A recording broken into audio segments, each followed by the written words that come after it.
RDC est une et indivisible. Et la population répondante, c'est qu'il faut tout arrêter pour faire face à cette situation. Et que nous ferons de cette terre richement bénie un réel havre de paix, de prospérité et de progrès social.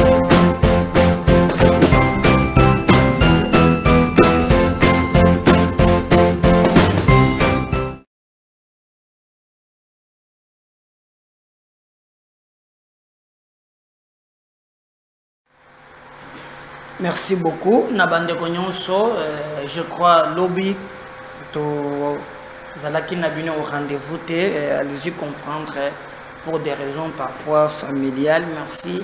Nabande Konyonso, Bazali ko Salé Labiso, confiance. Merci Nabino Nyonso, Bozali partout. Merci.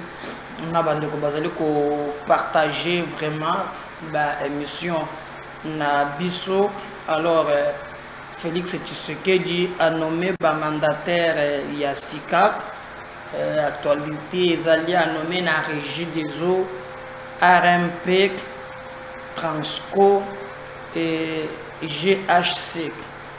Na Transco, PCA, Zali Jean-Claude Kalala,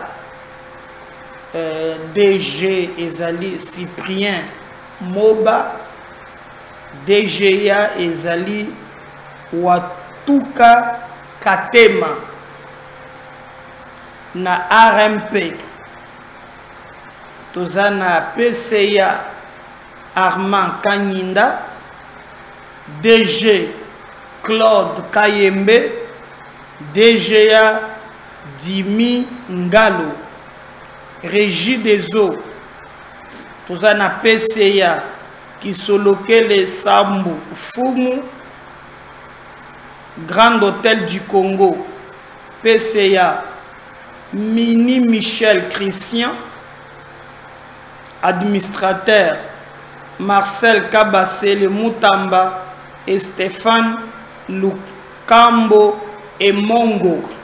Donc, wana, ezaliba mandataire Yassika, Oyo, Félix Tshisekedi a nommé.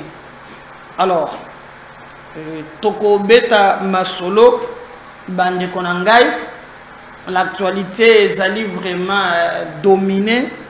Na Oyo Etali, Mingi Mingi Nangambo, y Assemblée nationale, et ça a vraiment. Information comme biso si seulement si et kokende bongo c'est que le bidu nonwant tokobeta masolo oyo ezali koleka. Il y a des informations selon lesquelles bazui Jila Lingeti maboko na sac. Il paraît yepe bazuye na makambo ya lubilu nonwant. Alors tozo yebate ndenge nini ba kutie vrai ou faux, contradiction ezawana toko beta masolo nyonso. Alors toko beta pe masolo na bino tozoyoka balobi ke Monisco a cédé azalaki na parti abandaki ko batela na este kona tango ba 23 baye Monisco lobi boleka tolongwe na biso ba 23 bazui bisika. Eza vrai ou faux? Faux. La Monisco n'a cédé une partie des positions aux rebelles M23. Le lieutenant-colonel Guillaume Nduc, porte-parole du gouverneur militaire, informe que le retrait de ces soldats d'épée fait partie d'une stratégie militaire, contrairement aux rumeurs répandues sur les réseaux sociaux. Ces casques bleus étaient déployés dans cette zone dans le cadre de l'opération Springbok.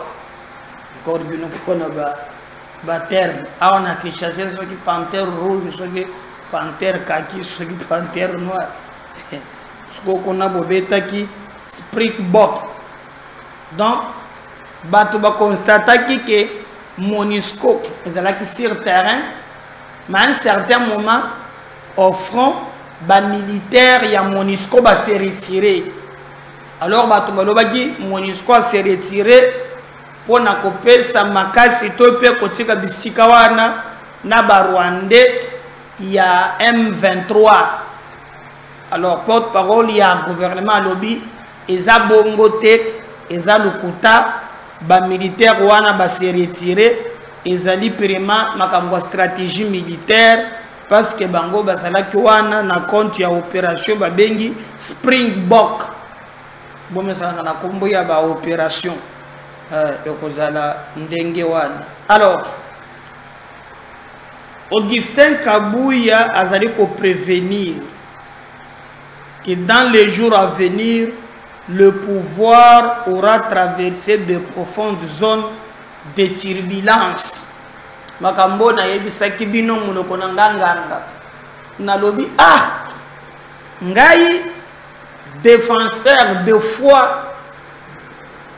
na memaka combat likolo parce que la bataille se gagne dans l'opinion.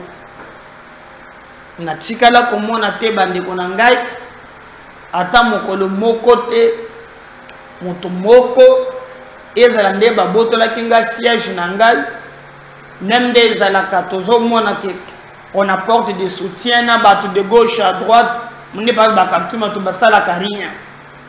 Mais je vous avais dit awa nalobi bato so bazotia monoko lelo moko azokoma azotunta tolo bazona arrogance na yebisaki bino ke quand j'ai fait les calculs politiques, connaissant cette classe politique non classable, n'a pas frustration, batu ba komi nango ebele et que c'est très grave. Na mikolo zoya boko mona ke ezana batu oyo ba komi retrouver na makambo oyo kozala penza kitoko te. Ezana bato oyo bakolela. Alors, ce qui nous intéresse biso ezali kimia ne Kabuya lobi na mikolezo ya liboso aw ezolumba so zone ya turbulence kozala da boyebike Augustin Kabuya lobaki ke akozala na ye premier vice-président ya Assemblée nationale malobi makambo ya yoki complot ya moni moya kende lisusu na poste wana ezate atikali na ye na parti poete mukatezo ya eza makasi atelema na forme alobili nonwanti poete babunda donc ami retiré na ye na poste wana.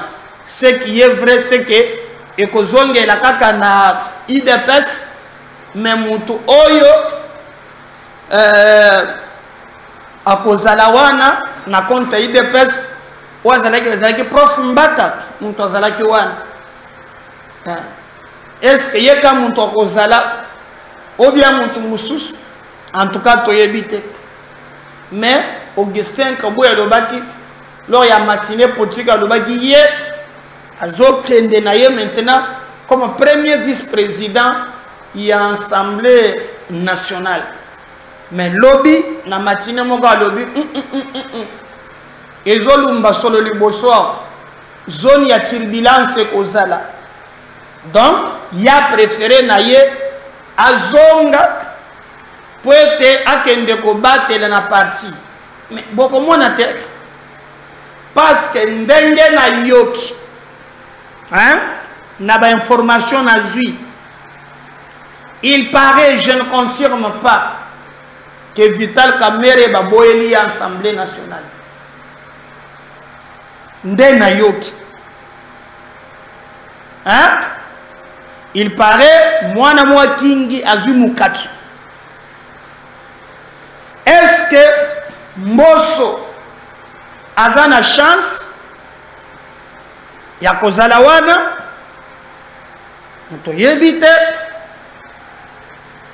Mbosso asalaki déclaration moko na bureau alobi ye akozala wana même musala oyo ya kosala ekozala penza musala ya mutu Félix to peuple congolais bazolinga alors que na ba information toyokaki ke Pepe parce que aza d'abord na ba député ebele te tomonaki akendaki koloka ba député ebele akangisa ba akomi yo liaza na parti na SRD ya komisi ko na ba regroupement o defisanga regroupement na kuzongisela yo defisanga ye baseli siko ya benjango cartel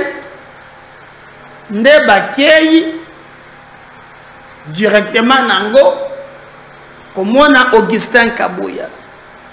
Alors quand Augustin Kabuya lobi liboso e kolumba solo et que ye moya kota na assemblée ezate tokozala na Bemba Jean-Pierre lingaza la candidat en 2028 oyo bazala jana ba ambition ba candidat président tokozala na mwana King Vital Kamerhe ye bazali tozali na moko azali wana andor ya Jean-Pierre Bemba et autres batina na lobili lobate mais na bango nyonso moto a cause la présidente Mbosso donc peut-être hein l'ongole na yeba ambition ya kokoma président de la République. Alors le régime on verra bien ça on verra bien maintenant continue avant de dans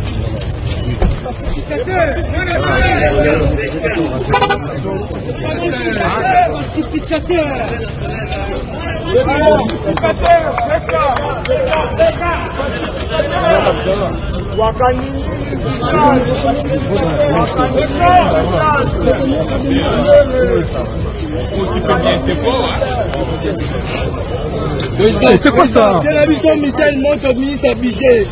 Il est dans la place à Rio. Il est dans la mission à Sati. C'est la mission.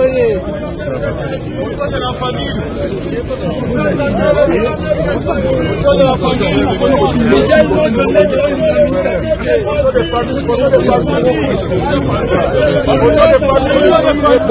oui, tu es là, je suis là, je te vois. Félicitations, Nora. On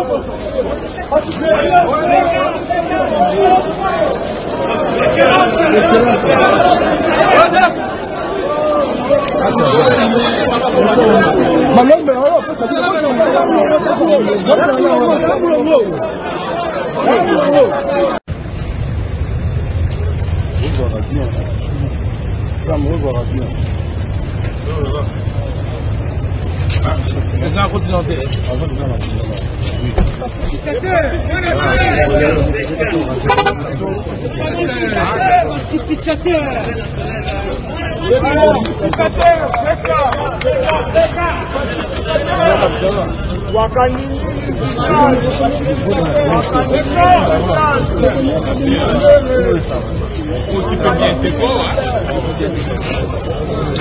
c'est quoi ça? C'est la mission Michel monte ministre habillé.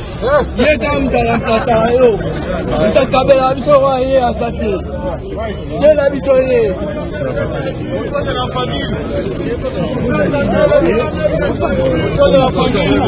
Michel monte ministre habillé.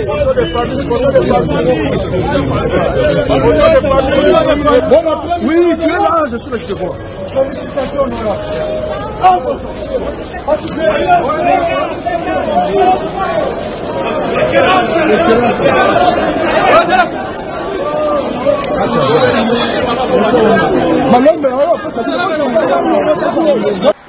Alors, on a une information aujourd'hui, en tout cas, ce qui a changé était moi kingi aza na nzela ya bien te. Donc bateau bakote lié moi fitouana apparemment makambozo kende clarté namoni par exemple moko ya ba dignitaire na ya tuta lobby bosala oyo bino bokomona parce que vous savez que bande ko ya INC bazali croire que en tout cas ndenge makambozo kende eza impossible bango batika la kozwa ensemble te selon bango masolo ya pouvoir et salamaki à partir ya Kenya bazalaki bango mibale Tshisekedi ariteraki signature caméra landaki basalaki cash. Maintenant c'est le moment où en réalité Kamerepe et Sengeli a se retrouvé.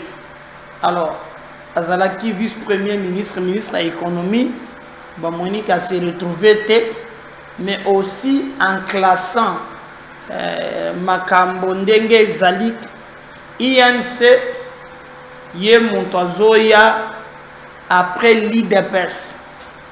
C'est l'INC. INC Montozoya après IDPS.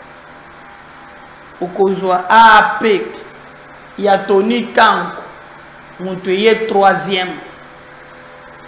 Oya Kozwa 4e Nde Oyotoyoki 4e ezali ya Bahati Lukwebo. Alors on a nyonso wana ndenge salami. Maintenant Angers ezali nani akoya peut a décidé na likambo wana. Alors bakalikil et je sais jouer à ce niveau là. Alors lorsque tozomeka kolandela de près de gauche à droite ndete zali ko kweya na ba information o tozo pesa bino. Alors nini l'équipe donc batoba retenir en tout cas obiki ngai na bandaki toujours ko pesa mais et koki toujours ko évoluer na lobité que o to lobi penza etikali bongo. Mais les informations nazo effrité apparemment moi na moi kingi moi réunion moko ekoti le bilu 90 makambo apparemment ekeye ndengo batu babandaki ko kanate. Donc il y a un sérieux problème total mbala mosusu ça peut évoluer. Mais pourquoi bazui yé président et assemblée alors qu'Azali deuxième force selon le rapport OIA CNI publication peut-être l'ambition OIA là qui s'aka bien avant. Je vous rappelle les ambala libosote même du temps de Kabila dialogue moko salama na Kantiach na dialogue wana Kabila yebseki ekeno aya a réussir ko zoba opposant bakokomisa ye premier ministre oye bakenda wana kuto il s'est attaqué na même IDPS na batunyons. Il avait d'ailleurs traité les jeunes de drogués. On dirait ça mon primature rango. Et na faisabilité na comportement na ye il s'est comporté comme premier ministre alors que abanda kata ko comprendre makambote. Tant qu'un na place comme premier ministre babimisa l'autre qui c'était à l'époque Raymond Chimba comment Bruno Chibal. Contre toute attente, nous sommes côté à Yébate. Même quand on a na Sénico, Ndenge Mogo, Sami Badibanga, Kweya, à Kwe donc, Sami Badibanga, nous sommes d'abord le bosso. Sami Badibanga. Pas Abimanaye et Kamoussa Badj, Premier ministre. Pour le reste, on apprend, on observe. Toujours yebate soki ezoke ndenge nini me mwana mwa kingi na ngambo wana na lobi teke ekoma bonguti na suka mena ba information na zui. Je pense que eza penza yango teke. Alors le citoyen Mbosso moto maintenant akoya pour être ameka ko jauger ameka kotala na nyonso ndenge koleka po bayeba ko soki problème ezali parce que Mbosso akoya selon ba rumeur il paraît que Mbosso nde muntu penza selon branche ndambu ya batu ya parti au pouvoir bazali ko lobake Mbosso mutu abongi place wana pona kwa porter ba réforme oyo esengeli.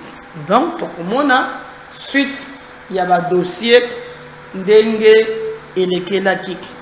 Alors batu mingi batuna kingaye likambo ya Kitenge na ebisaki bino ke Kitenge azali susu côté banleva qui était ba mususu bitu bazotia ba doute ke banleva qui était ba mususu makambo belé. Alors les gens m'ont posé des questions. Est-ce que président Médard makambo ya lobby est vrai? Alors oyebi na kati ya armée tozalaka na rubrique moko oyo ezalaka lokola ya alingeti pe ya armée babenga ngo IGF na kati ya armée pe ezali. Il y a des inspecteurs au bafutamaka pe baza formés pour na bongo. Il ne suffit pas ya loba, mais il faut que les inspecteurs baluka pe moyen ya ko confirmer ce que ya lobby est vrai ou faux. Alors je vous avais dit, moi je n'ai pas des éléments oyo ko pusenga na loba keno ndenge ban les vaquier. C'est parce que alobaki makambutel non.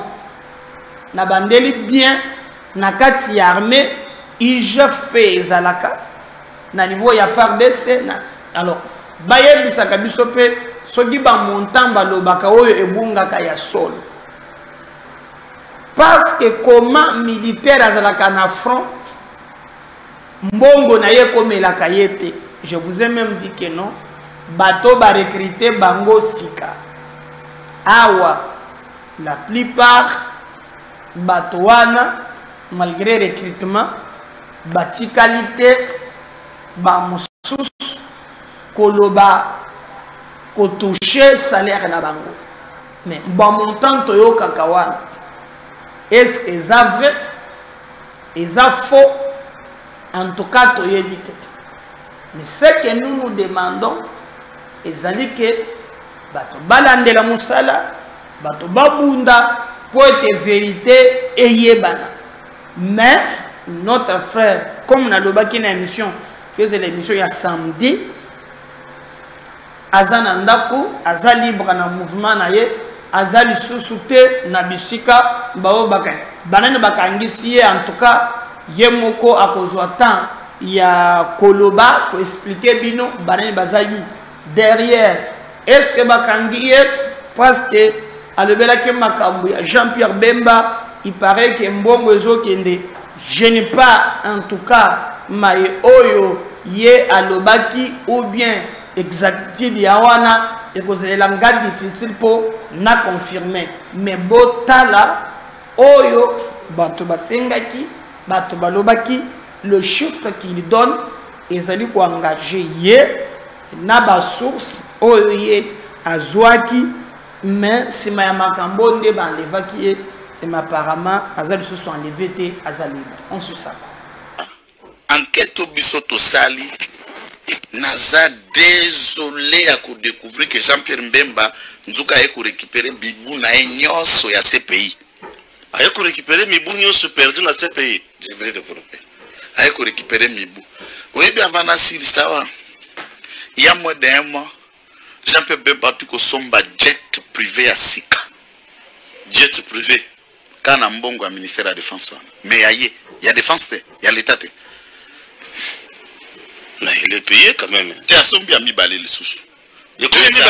Juste dire au bacoticier na gouvernement 2 jets privés. Il en avait. Bon, la famille Bemba, c'est une famille qui a l'argent. Non, non, il n'en avait plus. Il n'y a pas. Non, non, la famille Bemba n'a pas l'argent. Ah, c'est pas ça. Bakoya. Son père n'a pas laissé l'argent. Non, il n'y a rien. C'est comme il a expliqué Batou. Est-ce qu'il est le seul? Moi, je ne sais pas question d'entrer dans sa famille pour ne toucher vie privée. Dans l'ingéna côté vie privée, dans l'ingéna vendre la gestion. Bemba Koya. Na pillage, premier pillage, deuxième pillage, et tout était fermé. Si Bezaïro et Mokazala administrateur et Kanga, bien nous se coufat. Qu'est-ce qu'il y en était? Nager de place Zala qui leur concession. Ce n'est pas des Sud-Africains qui louaient pour mettre un supermarché. Ils avaient encore activité ou pas Lupango. C'est-à-dire la concession et l'air, mais ceux qui louent et qui sont en train d'entreprendre, ce sont les autres. Il n'y a plus, il n'y a plus. Non, ne parlez pas de ça, il n'y a plus rien. Bando Sambala Bande Kone Bazo la Mapangwa. Non, ok. Non, il n'y a plus rien, n'était pas dans ça. Ce n'est pas avec la. Même s'il y en avait. Est-ce qu'il est le service de Bemba Salon pour prendre le patrimoine de Bemba Salon pour acheter des avions? Non. Bemba Salon a eu des enfants, des filles et des garçons. Jean-Pierre Bemba, armée à Zalagana, ligne budgétaire. On a crédit alloué à l'armée Zali. Crédit alloué au ministère de la Défense, on a ligne. Il y a frais de fonctionnement.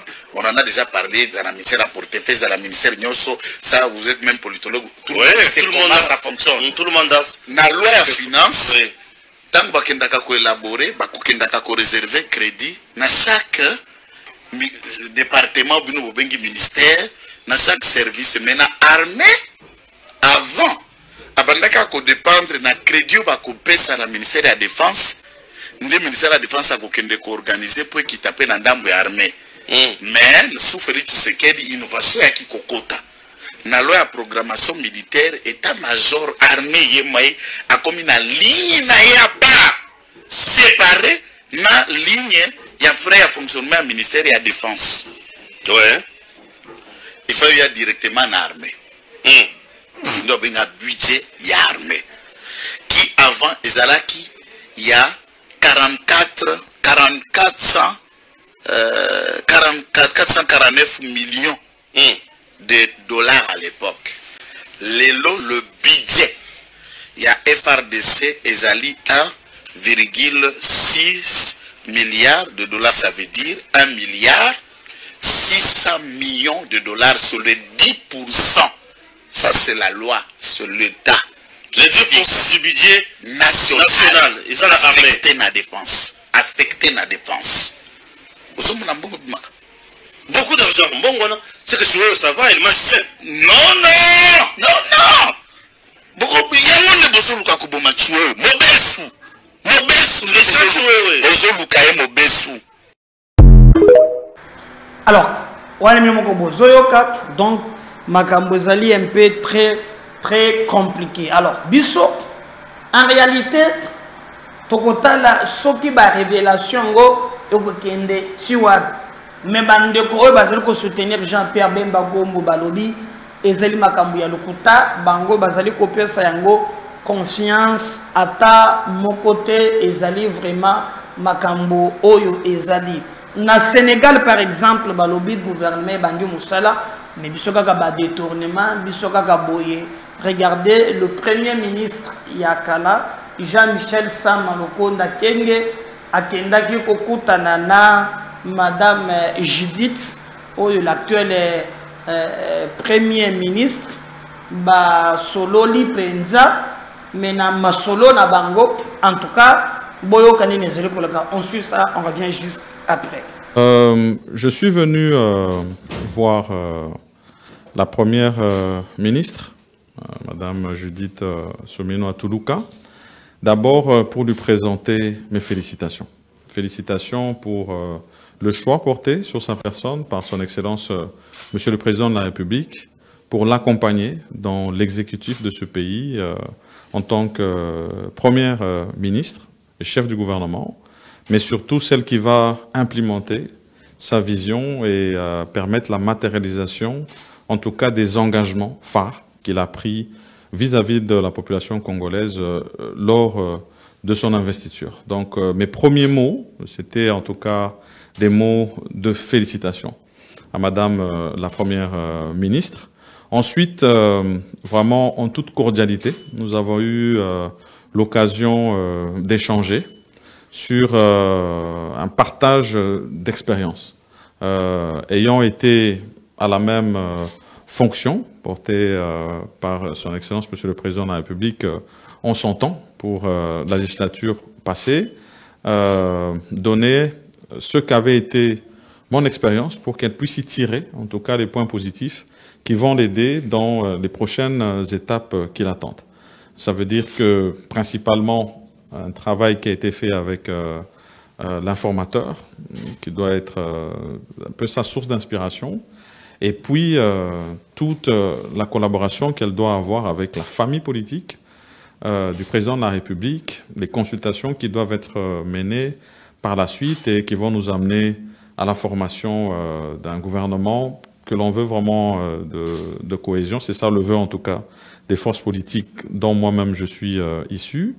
Et puis, par la suite, toutes les étapes qui sont attendues dans l'installation qui devra se faire au niveau du Parlement. C'était des échanges, comme je l'ai dit, qui étaient très cordiaux.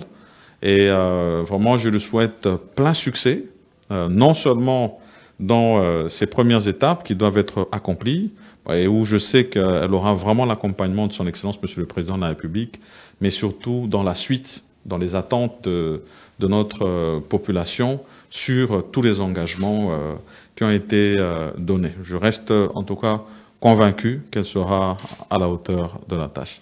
Je crois d'abord que l'un des points les plus positifs, c'est d'avoir répondu à ses habitudes. Ça veut dire casser un peu les tabous. Ici, on a vu le Président de la République, qui est le champion de la masculinité positive, déjà porter des femmes à des hautes fonctions de responsabilité, pousser le gouvernement que moi j'ai eu à diriger à avoir le plus grand nombre de femmes depuis qu'on a eu des gouvernements en République démocratique du Congo.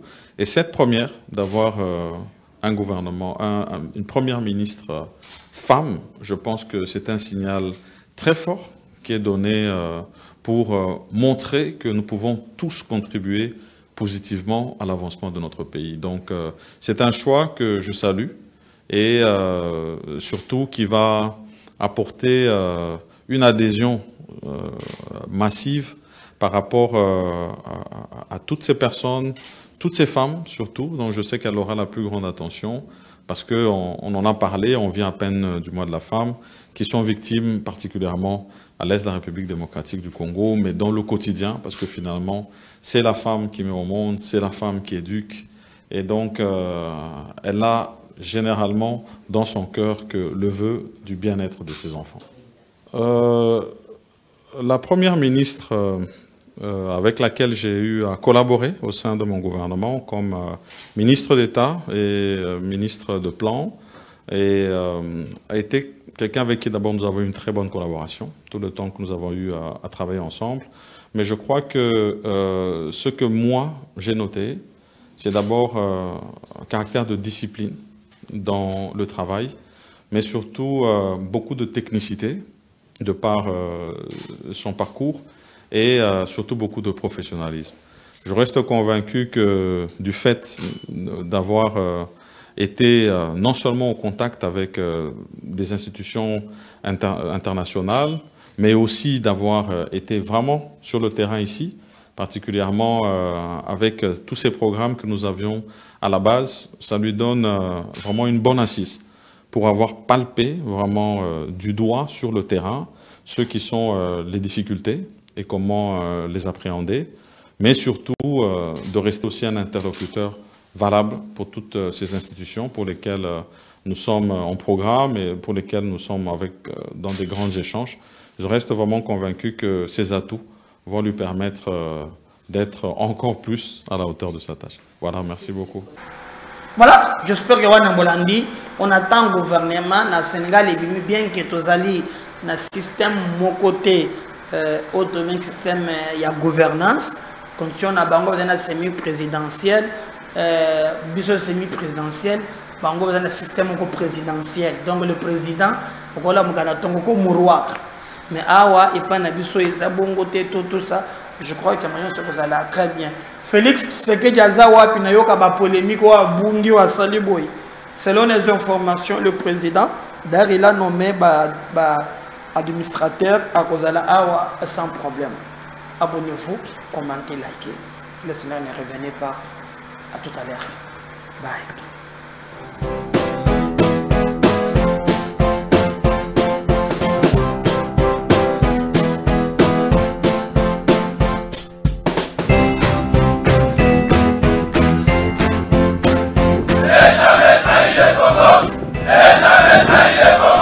La RDC est une et indivisible. De la population et de tout le monde, c'est qu'il faut tout arrêter pour faire face à cette situation.